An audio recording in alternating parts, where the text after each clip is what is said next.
Sylhet metropolitan পুলিশের সদর দপ্তরে আছেন সহকর্মী ইকরামুল কবির, সঙ্গে আছেন পুলিশ কমিশনার মোহাম্মদ রেজাউল করিম। সরাসরি যাচ্ছি সেখানে। ধন্যবাদ। আমি প্রতিবেদনটিতে দেখলাম যে সিলেটের পুলিশকে পুনর্গঠন করার জন্য এবং উজ্জীবিত করার জন্য বা জনগণের সাথে সম্পৃক্ত করার জন্য নানা ধরনের কর্মসূচি নেওয়া হয়েছে। এই ব্যাপারে কথা বলার জন্য আমি সিলেট মেট্রোপলিটন পুলিশের কমিশনার মোহাম্মদ রেজাউল করিমের সঙ্গে আছি। জনাব রেজাউল করিম, আপনাকে আমাদের সাথে সংযুক্ত হওয়ার জন্য ধন্যবাদ জানাচ্ছি, কৃতজ্ঞতা জানাচ্ছি। আমরা জানি যে ইতিমধ্যে কমিউনিটি পুলিশের বেশ গঠনের ব্যাপারে বা পুনর্গঠনের ব্যাপারে বেশ কাজে এগিয়ে গেছেন। কতটি কমিটি পুলিশের কমিটি হচ্ছে এবং সর্বশেষ অবস্থা কি?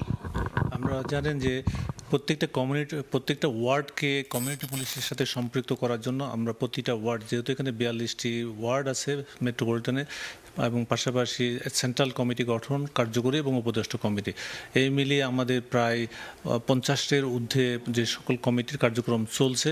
এটার জন্য আমরা মূলত প্রতিটা ইউনিট থেকে আমরা ভেটিংয়ের মাধ্যমে ক্লিন ইমেজের বিশিষ্ট সমাজসেবক হিসেবে যারা দায়িত্ব পালন করার জন্য আগ্রহী আছেন তাদের মধ্য থেকে আমরা সকলকে সম্মানিত করে একটা কমিটি গঠন করার জন্য প্রক্রিয়া চলমান আছে। এটা প্রায় শেষের দিকেই আছে।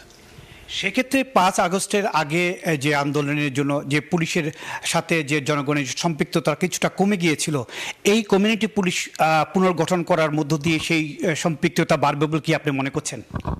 ডেফিনেটলি এটার মধ্য দিয়ে আমার মনে হয় আমাদের সাথে জনতার যে একটি দূরত্ব তৈরি হয়ে গিয়েছিল, আমি মনে করি এটির মধ্য দিয়ে আমাদের একটা সেতু বন্ধন তৈরি হবে। পাশাপাশি জনগণও এই ক্ষেত্রে ছোট ছোট বিরোধগুলা তারাও এখানে সামাজিকভাবে নিষ্পত্তি করার সুযোগ পাবে। আলটিমেটলি এটা আসলে দেশের এই সমাজের যারা বিভিন্ন রকম মানুষ, সমাজ যারা অপরাধমূলক কর্মকাণ্ড, তারাও কিন্তু নিবৃত হবে, যেহেতু সমাজ থেকে প্রত্যেকেই তাদের স্ব অবস্থান থেকে দায়িত্ব পালন করবেন এবং পুলিশ তাদেরকে সক্রিয়ভাবে সহযোগিতা করবেন। আমরা দেখেছি যে সারা রাত বিভিন্ন পুলিশের যে অভিযানগুলো আছে তাতে আপনি নেতৃত্ব দিয়েছেন। এটি কি পুলিশের মনোবল বৃদ্ধি করার জন্য কিনা? সব মিলিয়েই, কারণ পুলিশের মনোবল, আমরা পুলিশের সাথে আমরা যখন বিভিন্ন কল্যাণ সভা সহ অন্যান্য মত বিনিময় করেছি, তাদেরকে আমরা মানে সত্যিকার অর্থে আমরা মানুষের জন্য যেন কাজ করে, এই দেশের মানুষের প্রতি আমাদের যে দায়বদ্ধতা আছে সেটির জন্য কাজ করে আমরা একত্রিত হয়ে কাজ করব, সেই প্রত্যাশা যেমন জনগণও করে এবং একই সাথে আমরাও সেই দায়িত্ব পালন করতে চাই। আর আমরা মনে করি একই সাথে আমরা যখন সিনিয়র অফিসাররা নিজেরা থেকে নেতৃত্ব দিই, ডেফিনেটলি তারাও সেক্ষেত্রে আরও বেশি উদ্বুদ্ধ হবে। সে কারণেই আমরা নিজে থেকে বিভিন্ন জায়গায় অপারেশনের নেতৃত্ব আমরা দিয়েছি। সবশেষ যদি বলি, 5 আগস্টের পরে পুলিশের একটু মনোবল ভেঙে গিয়েছিল বা পুলিশ একটু বিচ্ছিন্ন হয়ে গিয়েছিল। সেই অবস্থা থেকে এখন যদি বলি 4 মাস পরে এখন পুলিশের অবস্থাটা কেমন আছে? আপনারাও কিন্তু দেখছেন যে পুলিশ সক্রিয়ভাবে কাজ করছে এবং প্রত্যেকটা জায়গায়, ইভেন গত যে শারদীয় দুর্গা পুজো উৎসবে 1-2জন পুলিশ দিয়েও সেখানে দায়িত্ব পালন করা হয়েছে। আমার মনে হয় পুলিশ এখন সম্পূর্ণভাবে ফাংশনাল এবং এখানে আর কোনো রকমের কোনো গ্যাপ নেই। আমাদের এখন দায়িত্ব পালন করার সময় এবং সেটি আমরা আরও সক্রিয়ভাবে করছি। যেই ফাঁড়ি এবং যেই বিভিন্ন থানাগুলো ভাঙচুর করা হয়েছে বা অগ্নিসংযোগ করা হয়েছে, সেগুলো রিফর্ম করার কতটুকু কাজ চলছে? সেটি অনেকটাই, এটা আমরা যে সকল ক্ষয়ক্ষতি নিরূপণ করে আমাদের পুলিশ হেডকোয়ার্টারে এটা প্রতিবেদন দাখিল করা হয়েছে এবং এখন এটা প্রশাসনিক প্রক্রিয়ার অধীন আছে। এটা আশা করছি সহসাই এটার সম্পূর্ণ কার্যক্রম আমরা সমাপ্ত করতে পারবো।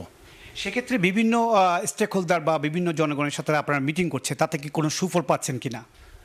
অবশ্যই তারাও তাদের স্বচ্ছন্দে, মানুষ যে আমরা কথা বলতে পারছে, তারা যে কোনো বিষয়ে যে কোনো সময় আমাদের দরজা সবসময় খোলা আছে, দিনে রাতে আমরা সব সময় তাদেরকে প্রতিটা কথাই আমরা মনোযোগ দিয়ে শুনি এবং তাদের যে সকল বিষয়গুলো, সমস্যা, অসন্তোষ যে সকল ক্ষেত্রে তারা মনে করছেন সে সকল বিষয়ে তারা নির্দ্বিধায় আমাদের কাছে এসে বলতে পারছেন।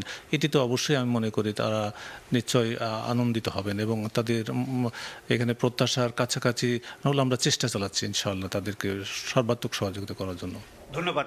শুনছিলেন এসএমপি কমিশনার মোহাম্মদ রেজাউল করিম বলছিলেন যে পুলিশকে পুনর্গঠন করার ব্যাপারে বা কমিউনিটি পুলিশকে পুনর্গঠন করার ব্যাপারে যেই এসএমপির পক্ষ থেকে বিভিন্ন কার্যক্রম নেওয়া হয়েছে তার সবশেষ খবর।